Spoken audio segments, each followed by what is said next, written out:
guest this evening is Gregg Redner, and Gregg is the Director of Music at the Metropolitan United Church in London, Ontario, Canada, and Assistant Professor of Music at the University of Western Ontario.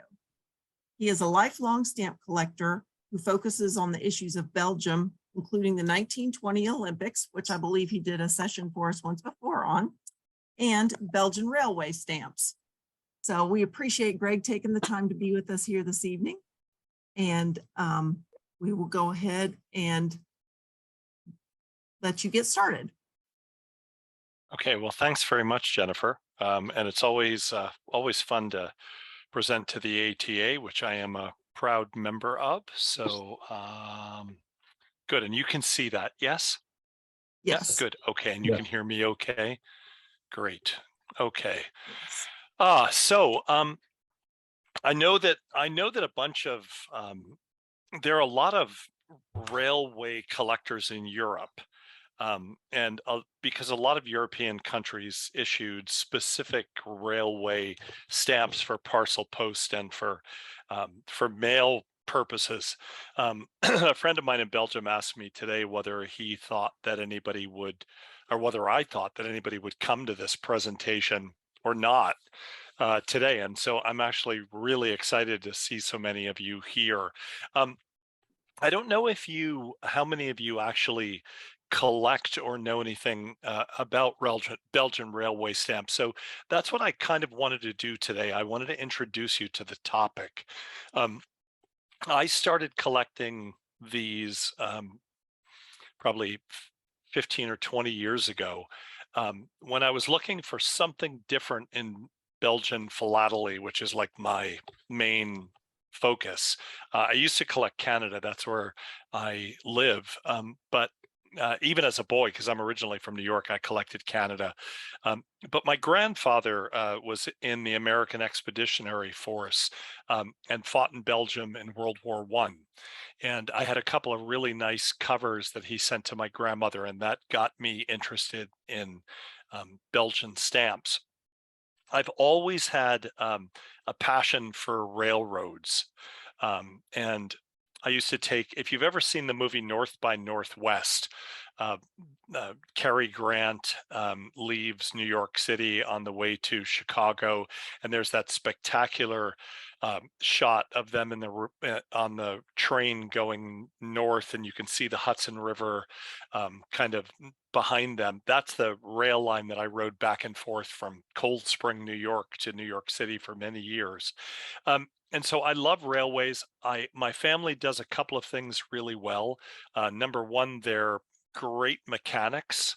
I did not get that gene. It skipped my generation. But we're also organists, and so luckily I got that gene. But I always wanted as a child to build a really good railway set, a model railroad, but I just have never felt comfortable enough to actually try to undertake it with my mechanical and electrical challenges. So Belgian railway stamps are a way for me to combine my stamp collecting and my love of railroads. So what we're going to do today is we're going to look at an overview of the topic, and then I'm going to introduce you to the different areas that you can collect. It's one thing to collect the stamps, but there are a lot of other things that might be useful for your topical collection and thematic collections if you're just interested in assembling a collection of things to do with railroads, or if you're an exhibitor. So let's get started. Okay, so what exactly are Belgian railway stamps? Well, a little background, first of all. And you might ask yourself, what the heck does Napoleon have to do with Belgian railway stamps? Well, as you may or may not know, Belgium has been the crossroads of some of the great battles in European history. And Napoleon and his army annexed the southern part of Belgium during his kind of trips through Europe when they were bringing the revolution to a variety of countries. And so while the French were in control of Belgium, a lot of French expats moved from France to Belgium because the opportunities were very good. Um, and if you know Belgium now, you'll know that the north part speaks Flemish or Dutch, and the south part speaks French. And this is the reason why, because the southern part, having been occupied by Napoleon and French having been the language, um, a lot of French expats came and they stayed. Now, I don't know if you've ever been to a major French city or not, but even to this day, if you go to Lyon or to Paris or someplace like that, if you go into a nice shop and you buy something, they will ask you, would you like us to deliver that to your hotel? So you don't have to walk around and carry it. And there's just the expectation that that's the cost of doing business. In a city, now they get a delivery service to drop it off at your hotel. In the old days, store um, employees would do that. And so when the French expats came from France to what is now Belgium, they had the expectation that if they bought something in Brussels or Antwerp or Charleroi or one of those places, that it would be delivered to their house and it would be done at no cost to them. This was not what had happened under the Spanish and the Dutch before that. So the issue became the cost of delivery when you shopped in a store. Um, to begin with, the purchasers believed that the owners should have to absorb the cost because that's what they were used to. And the owners didn't mind doing that, except that Belgian cities were much smaller than a lot of the French cities. And it meant that it could cost quite a bit to deliver out to the country or to the outskirts. So there was a general row with the store owners who basically said, we don't want to do this. They said, well, the customer is responsible for delivery. So then they wanted to charge the customers to do it, but that affected business. So gradually they got to a point where they conceded that the post office would be responsible for delivering these things, but somebody had to pay for it. And so for a while it was shared, and the post office decided that, well, we can use the railway to get things faster from town to town if somebody lives outside the town. But it never really functioned correctly, and there was still the issue of cost. So in the 1860s, the Minister of Public Works, whose name was Jules van der Stichelen, who was responsible not only for the rail services, but also for postal services, telegraph services, and eventually telephone services as well, said, wait a minute, I've got a great idea. Let's move the parcel drop-off spots, the posting desks, from the post office to the railroad stations. And then you can simply take your parcel to the railroad station, purchase the proper stamp, and you'll be able to, it'll be put on the train and get to the right place. And he put in place an original system in 1879 of 4 stamps. You could send your parcel cheaply for 50 centimes, 50 centimes, regardless of weight, regardless of size, regardless of distance. And it would get there reasonably quickly. Or you could pay 80 centimes and it would get there very quickly. It was a priority. So this system gave birth to the parcel post system in Belgium. Now, the thing that's really interesting about the parcel post system is it was separate from the post office in Belgium. Parcel post stamps are not postage stamps. To begin with, until the 1879, they used postage stamps on them. But when the railway parcel post system came into place, that's where you start to see the Belgian parcel post stamps. So the term parcel post describes the service paid for by the stamp. And especially if you live in the US where, there's that glorious set of parcel post, the red parcel post stamps, which are among my most favorite stamps in the world. Um, those are sent via post office workers who are responsible for delivering parcels. Um, in this case, the parcels were a separate program that was run by the railroad. Um, and hence the reason that you'll hear them described as railway stamps very often. The proper term is parcel post stamps, but nobody calls them that. All the collectors and scholars refer to Belgian railway stamps. Both are fine, but that'll explain a little bit of why you will hear them described in different ways. So the parcel post stamps were produced May 1st, 1879 until the end of 1987. And then they were discontinued. All in all, roughly 460 stamps were issued. And you think to yourself, well, gosh, that doesn't sound like a lot of stamps. That's not too bad. And truthfully, if you get them used, most of them are not very expensive either.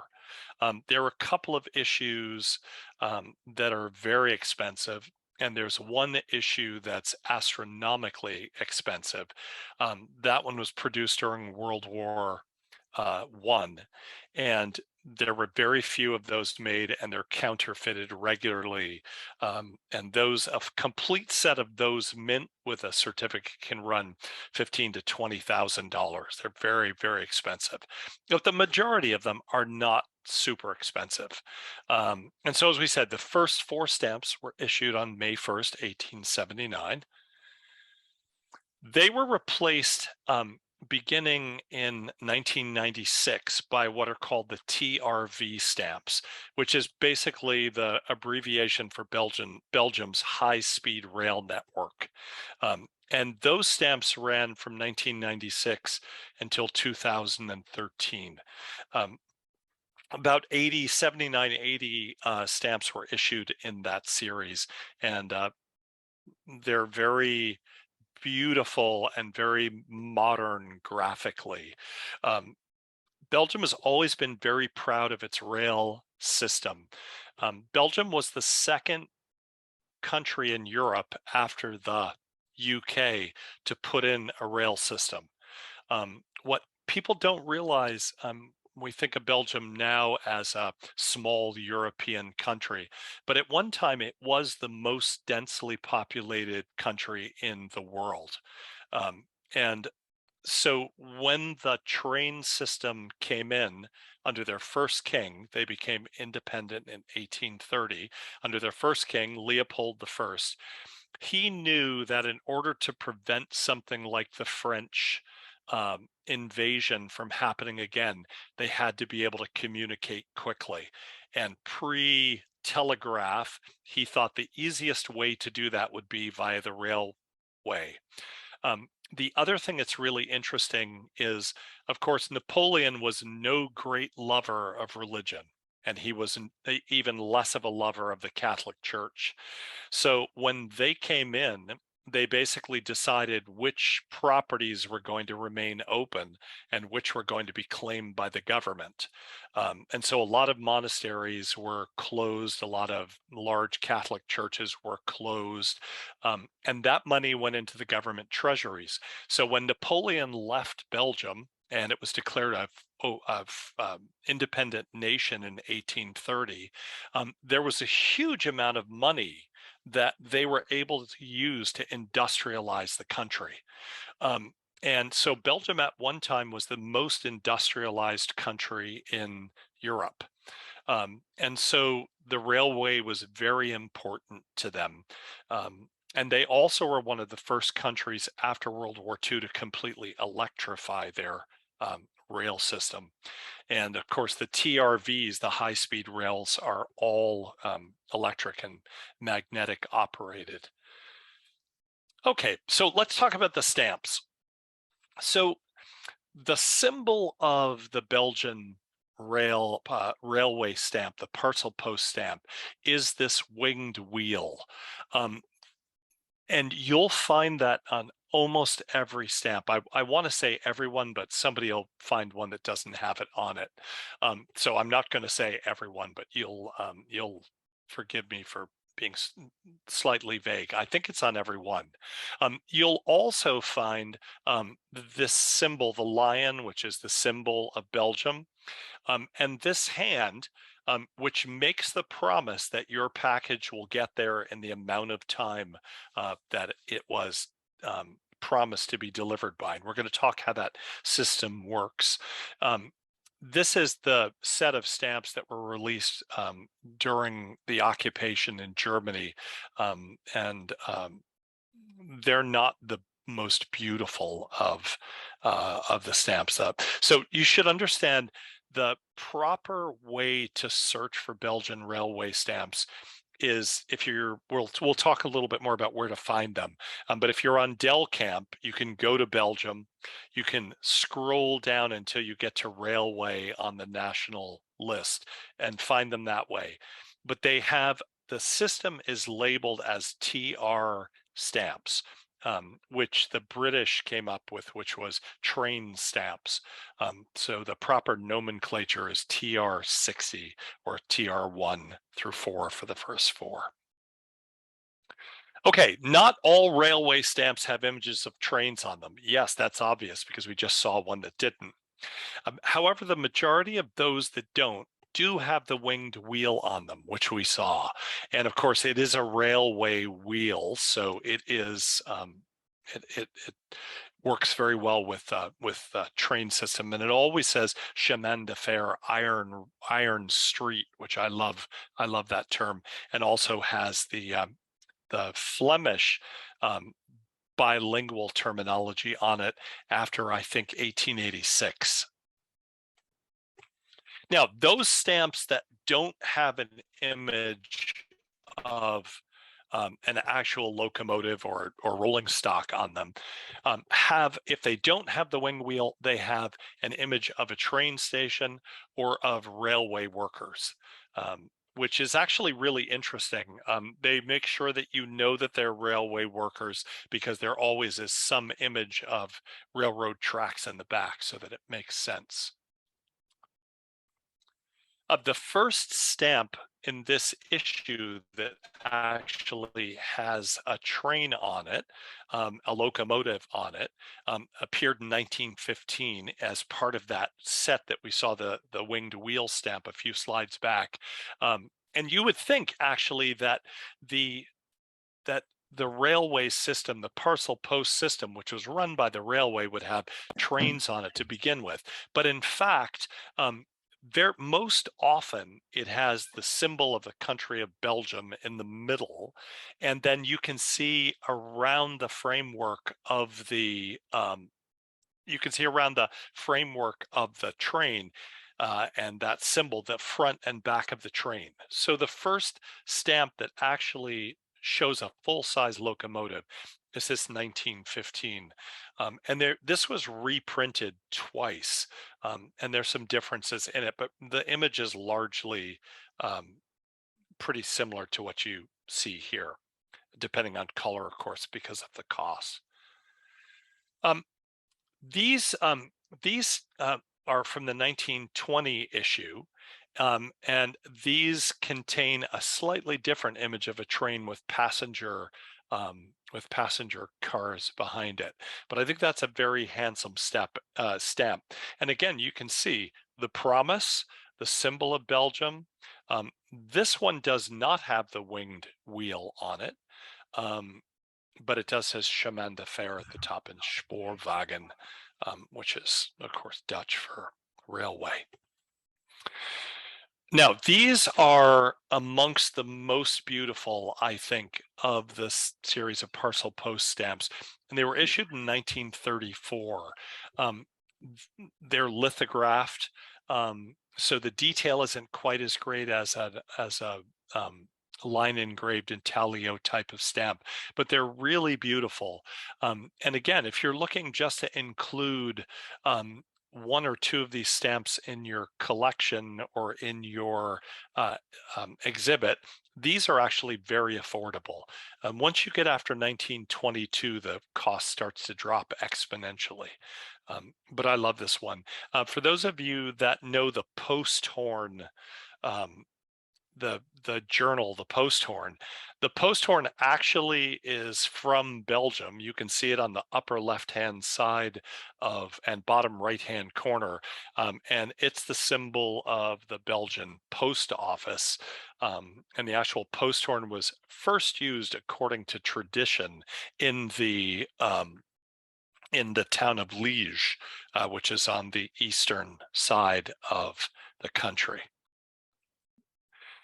The 1935 issue features the earliest locomotives, images of the earliest locomotives in Belgium.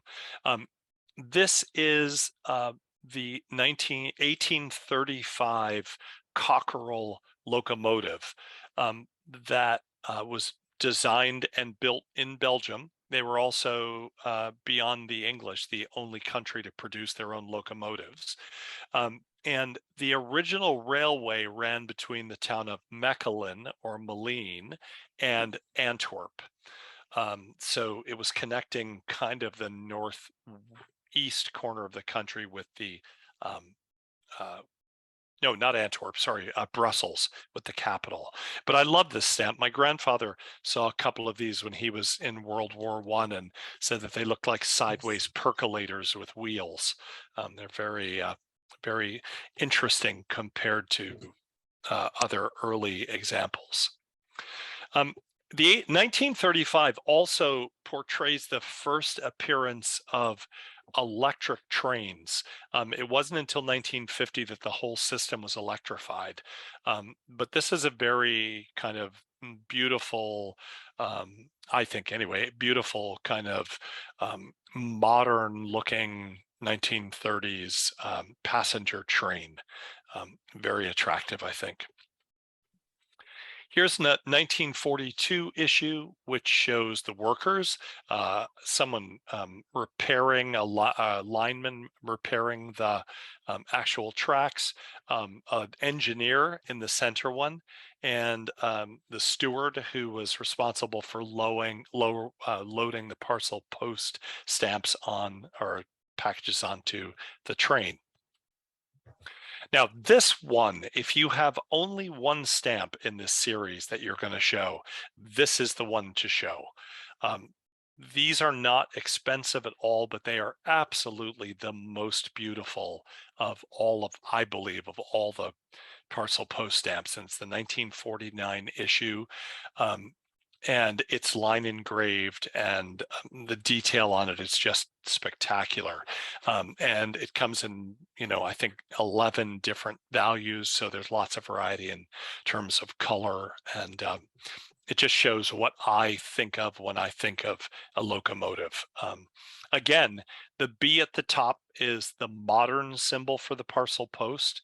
And then if you have the chance ever to find uh, something with the lathe work attached to it, a stamp from one of the corners or margins with the lathe work. The lathe work on Belgian railway stamps in the 30s and 40s is just breathtakingly beautiful. You can imagine that, this is nothing compared to the actual lathe work on the margins. So beautiful stamp, I think. Electric locomotives can be found after 1942. 1949 has slightly more, but 1952, 53, and 54 are all, oh, here's a good example of the lathe work, although this isn't particularly impressive, but it's a lovely, lovely bit of an addition to the stamp itself. But electric locomotives are pretty much the norm on these stamps after 1952. They still harken back for anniversaries to steam, but largely they were very proud of their electric system, which was the first completely electric system in Europe. So here's one of the 1960s that celebrates both what we would call in the US an F-series diesel locomotive and an electric locomotive on the right. And it's, I think it's very interesting, celebrating the anniversary of the completion of the national rail network in Belgium. Leopold I was very smart ruler. He connected all the major cities with rail lines. And then he said to people, they said, well, why can't we have a rail line that runs to our little town? I've got a business there that would benefit for it. And he said, sure, no problem at all. If you're willing to install the track and put the system in, you can connect it to the national line, and there's no problem with that at all. And then he very craftily, after about 10 years, decreed that they were going to nationalize the whole rail system and took all of the private lines, with one or two exceptions, took them all back under the national network with no cost whatsoever to the government. Very smart or very duplicitous, depending on how you look at it. Train stations appear on the 53 to 57 issue, and there are a number of different stations that are shown. This is a more modern station that is in Charleroi.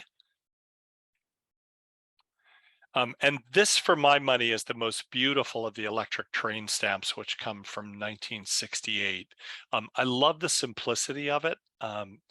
It was very unusual later in time for them to do single color printings, and I just think it's very classic. And there are a couple of different electric trains that are shown in those, so there's a bit of variety. And here's a spectacular set from Arlon Station. Again, it was an anniversary. The Belgian rail stations are really quite remarkable.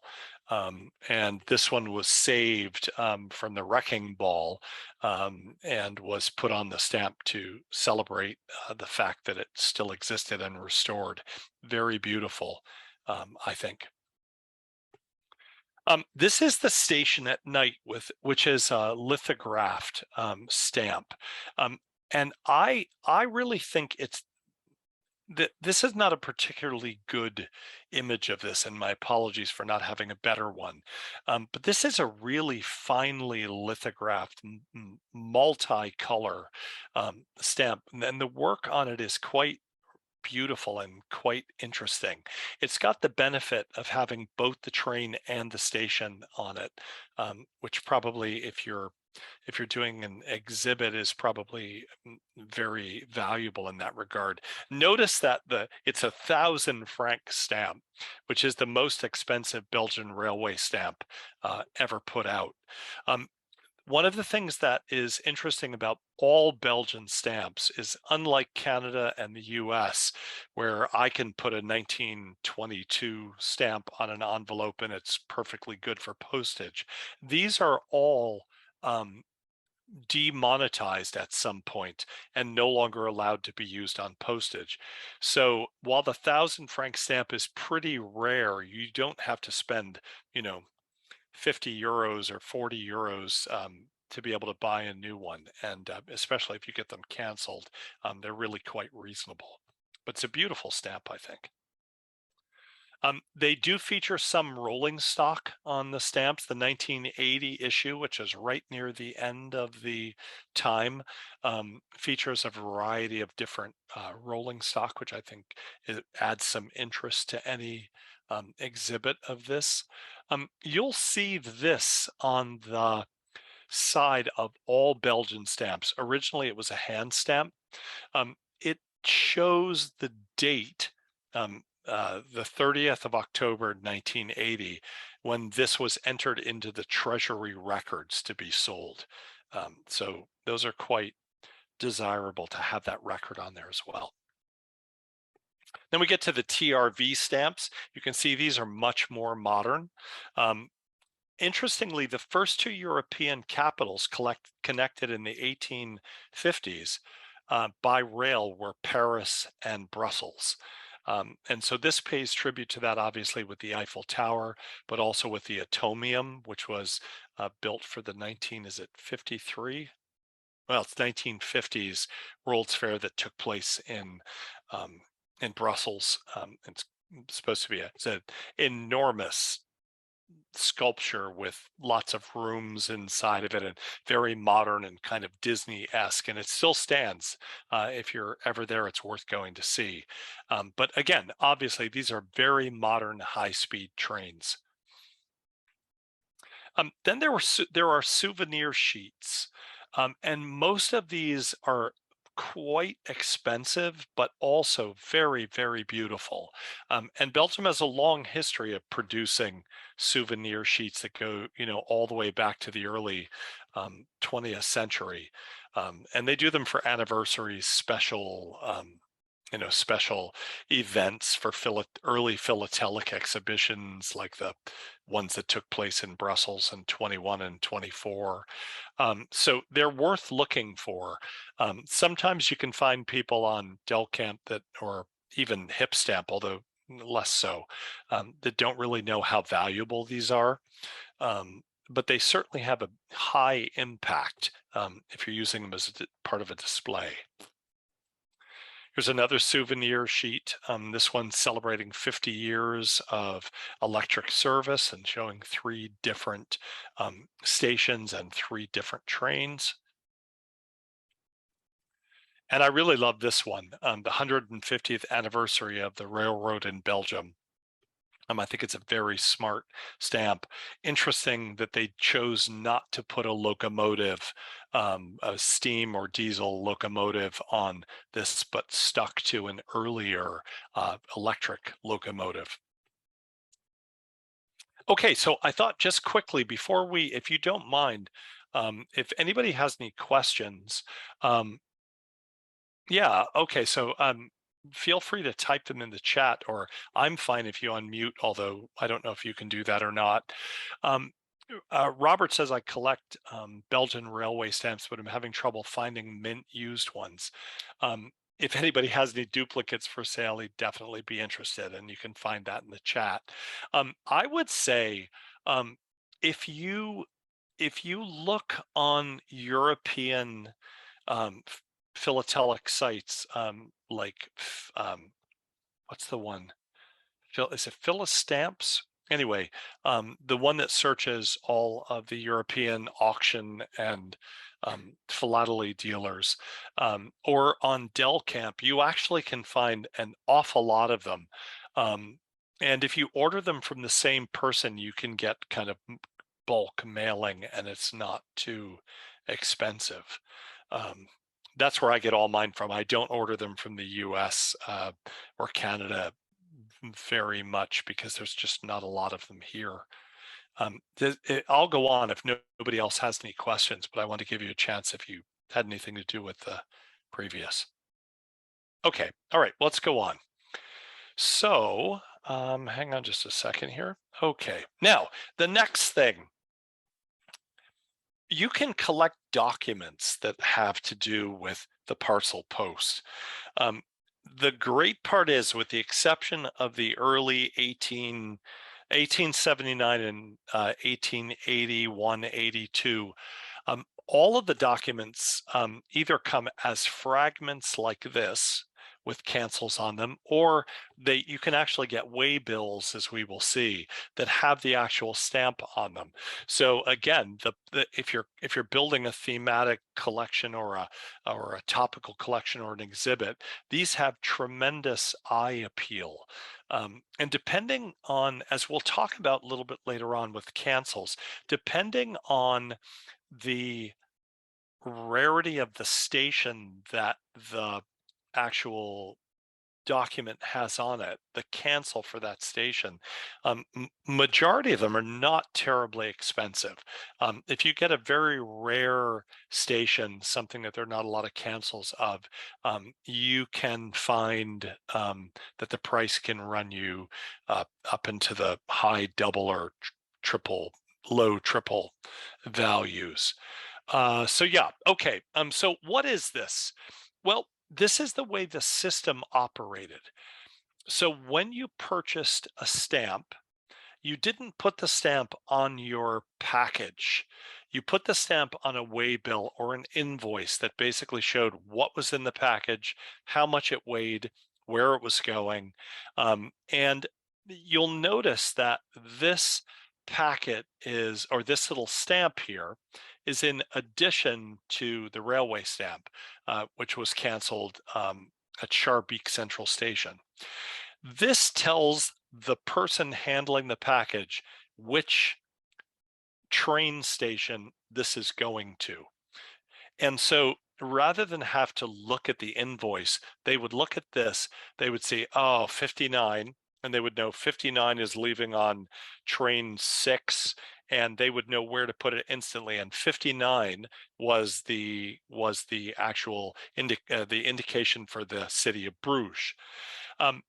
This is a lavender colored stamp or lavender covered tag. This would have been if you were not in a particularly in a big hurry to send your package. You might have been okay with it going an extra day. And you'll notice the 50 centime stamp covered the cost of the slightly less quick transportation. This is a fragment that has the yellow stamp on it, the yellow document. And there would have been somewhere else on here an additional 30 centime stamp because the yellow document indicates rapid service and cost 80 cents or 80 centimes.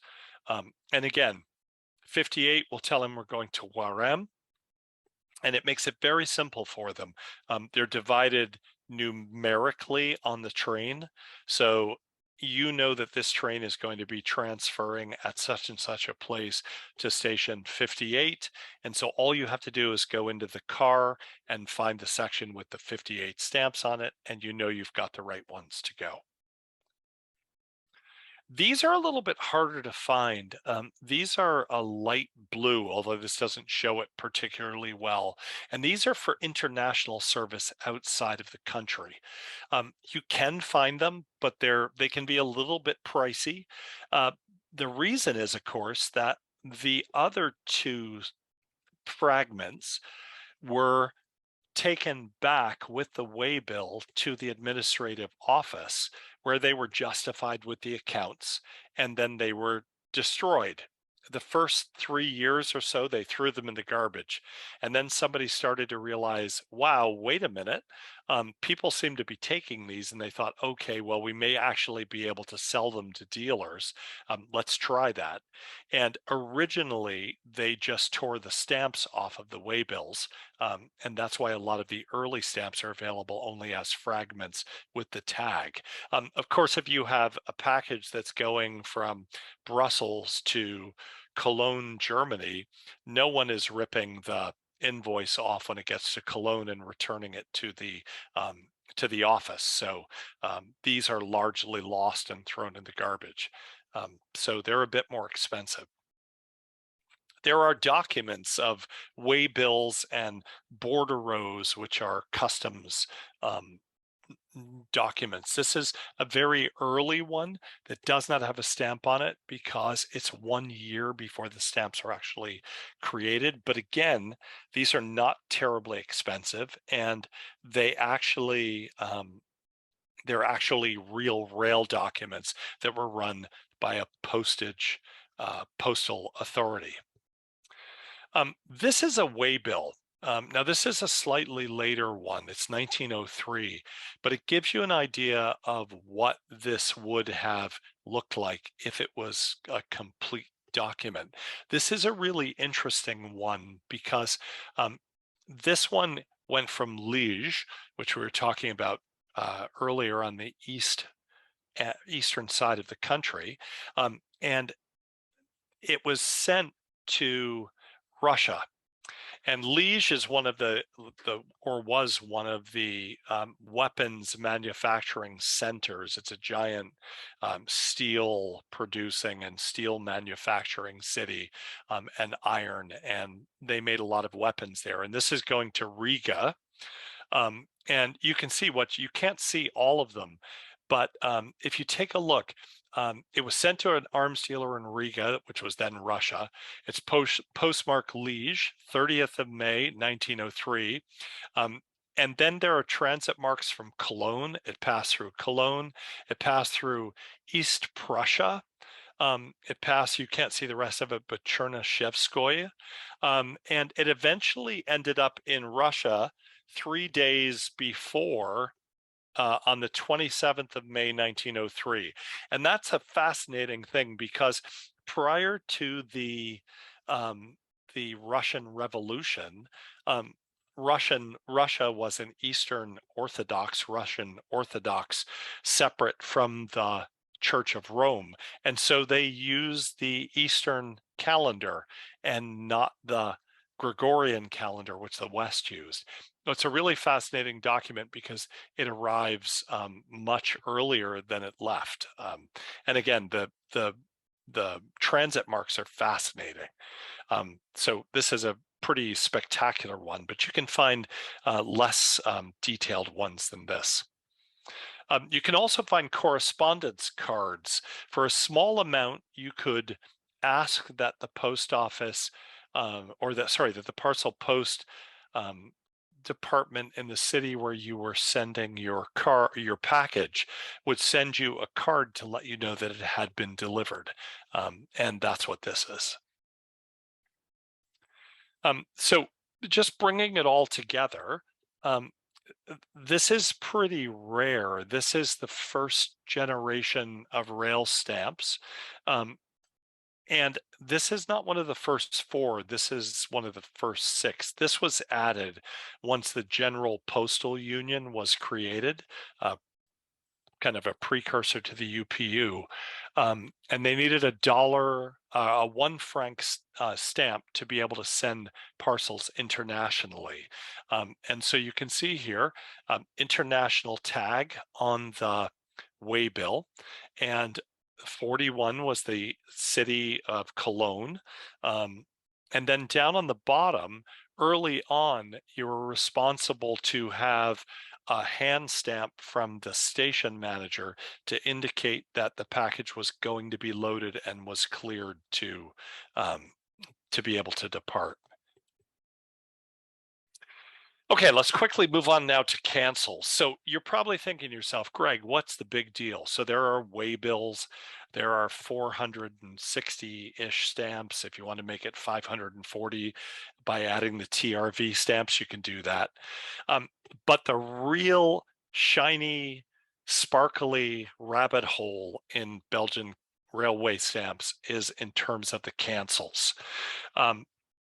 Some scholars estimate that there's somewhere in the neighborhood of 30 to 35,000 different variations of the cancels. And they change from very simple to quite complex over the course of 20 years. But what makes them remarkably interesting is that depending on the size of the city that was canceling the stamp, they were never really standardized. The parcel post system had what they requested for its individual stations to use, but there was really very little oversight. So you get a lot of really interesting varieties of cancels that take place. Early on the bottom right is one of the first 4 of the railway stamps, and it's my favorite set. They're really quite beautiful, I think. And then it's the next generation is above it, but you can see this is the stamp on the top is from the 2nd generation of stamps, but it indicates nothing except that the stamp was sent from one of the Brussels railway stations. These are quite rare to find because they instantly realized we need to be able to document when it was sent, where it was sent from. But occasionally you can find these into the 1880s. Boxed cancels on the bottom were a relic of the early postage stamp cancels, and probably in Termon, where this is from, it was a reasonably small post office. They thought, we don't have a railway station, we cancel it with the same thing that we would cancel a postage stamp with. And so we get the early Termon cancel being used on a Belgian railway stamp. It gets slightly more involved as you get to the end of the first generation of railway stamps, when it starts indicating both the city and the station, and also the date. You can tell these kind of later period 1880s, 1881 stamps, because these particular stamps started to use a 12-hour clock, afternoon or evening and morning.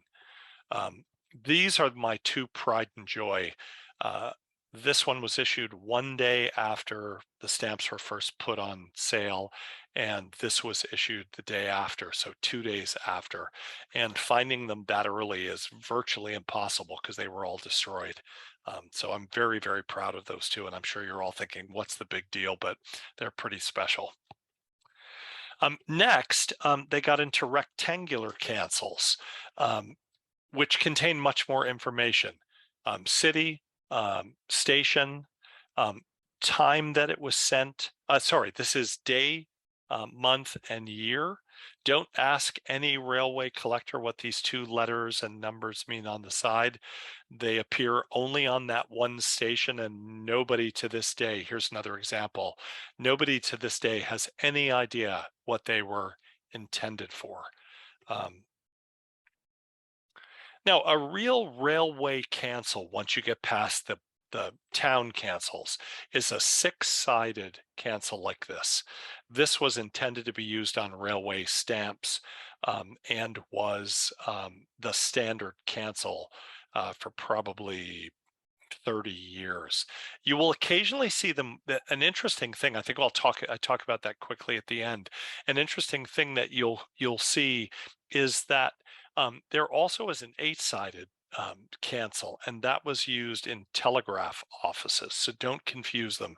The 6-sided hexagonal cancel is the standard railway cancel at the end of the 19th century. This just gives you some small idea of the variety in these things. Here we have day, month, hour, and year, but on this side, we have day, month, and year, and no one bothered to fill the blank spot for the hour. So you run into these things all over the place. Not quite sure why this doesn't. Well, anyway, it doesn't matter. I can tell you what it is. This is called a chamfered rectangle. The bottom corners are kind of tapered in, and this was the next incarnation of the cancels and went into the probably early 30s. Now, one of the most fascinating things to collect are the cancels that came right after World War I. The German army occupied Belgium brutally for the time that it was in that country during World War I. They were very angry with the Belgian government because they wanted to pass through Belgium to attack France from the north by surprise, and Belgium was neutral. And King Albert, who was a great leader and one of the probably the most popular king in Belgian history, bravely declared to the tremendous German army, "I govern a nation and not a road. You may not pass," which was then followed by the German army attacking Belgium and occupying it brutally for 4 years, during which time Belgian postmasters and Belgian parcel post officials and railway officials did everything they could to impede the Germans being able to use their network. So they destroyed all of their cancelers, they tore up railroad tracks, they they destroyed all of the stamps that they could find. So at the end of World War I, you end up with the Germans retreating and surrendering, and the Belgians having to create a new system to get their postal service back online, but they have none of the paraphernalia to do it.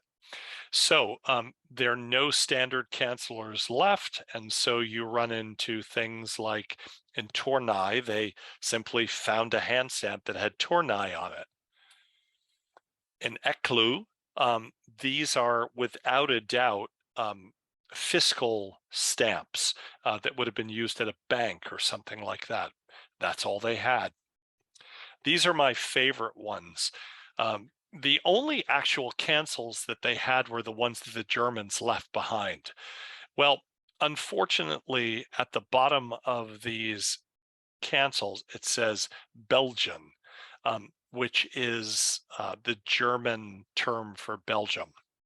And so in order to be able to use these resourceful parcel post administrators, refuse to use it with the German word on it. So they either ground the Belgian section off, or they defaced it so that you couldn't read it. And so these are called fortune cancels because they're not standard. And you can find these in about 12 different cities where they decided to actually grind the German word out, but keep using the cancel. And here's a good variety of some of the different types of stamps that were used in after World War I. Very interesting to collect. Okay, we're almost done. Hang in there. I always tell my graduate students to, 5 minutes to go, so wake up. So these are non-railway cancels. So if your town had no railroad station, but had obviously a post office, because most, at least reasonable sized towns had a post office, you could take your parcel post to the post office. They would stamp it with a postal cancel, and then they would collect them and take them to the nearest railway when they had enough. So the round ones are postal cancels.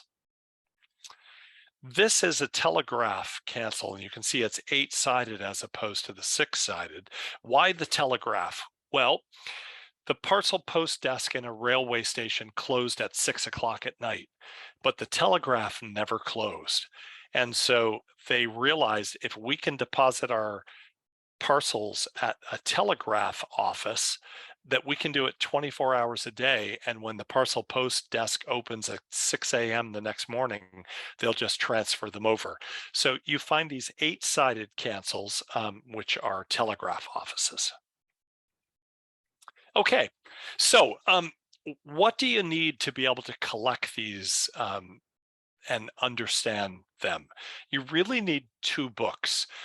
One is the book that has the catalog at the top, which is known affectionately as COB, and it's the Catalogue Officiel de Timbre Post Belgique, or Belgique, hence COB, Catalogue Officiel Belgique. And this comes in 2 volumes. The volume 1 is for postage stamps, and volume 2 is for everything else. And the information about the railway stamps is always found in volume 2. You can find these online as long as you're not buying the most recent one quite inexpensively. And honestly, Belgium is not the hottest country in the world to collect. So the stamp prices have not really changed very much. So if you're just interested in information, buying a catalog that's 4 or 5 years old won't be an issue for you. The other book, which is indispensable, is the Railway Parcel Post Cancellations of Belgium guide, which is put out by the Belgian Philatelic Study Circle in the UK and written by a man named Tom Jones. This describes every type of cancel that has ever been put liberally on Belgian railway stamps, not some of the stranger, more oddball ones, but the basic ones that you'll find. It's very easy to understand. It's very clearly written. I can tell you, I give my email at the end. If you're interested in this book, don't buy it online from one of the Hipstamp, eBay, whatever. Go directly to the Belgian Philatelic Study Circle. There's a wonderful man there who's happy to help, and they'll sell it to you for about a third of what you'll pay online because they're the ones that printed it. So those are the two books you need to have. And where can you find them? Number one place is Delcamp. And I've never had a problem on there. Yes, there is the issue of postage, which can be quite high if you're buying only one or two stamps. I ask the dealers that I deal with to accumulate several orders before they mail them to you. But Delcamp is the place to go if you're looking for these. Stamp Auction Network, search either parcel post or railway stamps or railways, and then scroll down through the list and find Belgium. You can really get some of them quite inexpensively on Stamp Auction Network, especially if they're not mint or some of the rare ones. Hipstamp to a certain extent, but it's hard to find them on there because they don't have the search capability that lists European countries and all the different subsections under them. And eBay, it's a crapshoot. Just roll the dice and type in Belgian railways and see what comes up. I've gotten some remarkable things through them, but it's not really the first place to go. Delcamp is. Okay, so we'll go to questions. I'll close this out, but there's my email. Feel free. I always love to talk about this. I had some very kind people who very early on helped me with this, and I like to pass it on. So it's never a bother to hear from people, and feel free to get in touch. Okay. That was a wonderful presentation. Thank you so much, Greg. I appreciate you taking the time to be here tonight.